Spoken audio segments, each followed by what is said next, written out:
संदर्भामध्ये मला जे बोलायचे ते मी निवडणुकीच्या दरम्यान बोलेन, जेव्हा मला काही जळगावसाठी काही गोष्टी मांडायच्या आहेत त्या मी त्यावेळेला मांडले. कालची जी सभा होती, कालचं जे माझं भाषण होतं, हे काही निवडणुकीचं भाषण नव्हतं ज्याच्यामध्ये मी तुम्हाला काही आश्वासनं दिली. त्याच्यामुळे मला काल जे माझं मत मांडायचं होतं तेवढं मी मत मांडलं. माझे जे आता जिल्हावार जे सगळे सभा ज्या सुरू होतील ना, त्यावेळेला ह्या जिल्ह्यामधले प्रश्न त्यावेळेला उपस्थित केले जातील आणि त्याच्यावरती मला काय म्हणायचंय किंवा मला काय करायचंय हे भाष्य माझं त्यावेळेला. विधानसभेमध्ये एक वक्तव्य केलं होतं, खांदेश्वर अन्याय होतं, खांदेश्वर अन्याय होतो आहे, उर्वरित महाराष्ट्रामध्ये खांदेश्वर अन्याय होतो आहे.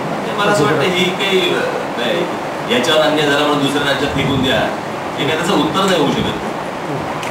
आणि जी व्यक्ती आज मगाशी आपण कोणी अपेक्षा केली, आपण अपेक्षा केली, आता याचं काय बोलायचं तुम्हाला?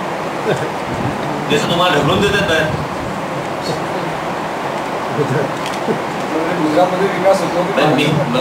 मी तर सोल्युशन काढायच्या मागे आहे. तुमचे लोक तुम्हाला ढकलून देतात दुसऱ्या राज्यामध्ये.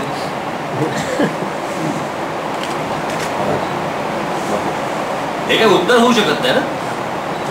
आणि एकनाथ खडसे आज विरोधी पक्ष नेते आहेत.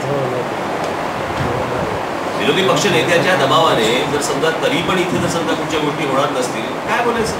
हे काय उत्तर झालं का? दुसऱ्या राज्यामध्ये ढकलून द्या. वेगळ्या राज्याची पण एक मागणी त्याच्यामध्ये होती, म्हणजे जसं वेगळा विदर्भ आहे तसं वेगळा खानदेशचा एक राज्य निर्माण करा. सगळं वेगळं करा. सगळं महाराष्ट्र विभाजित करून टाका. पत्रकारांचं जे निवेदन, एक निवेदन आपल्याला दिलं गेलं आहे, वाचतं ते मला. पत्रकारांची भाषणाला पत्रकारांकडनं प्रश्न येत होते.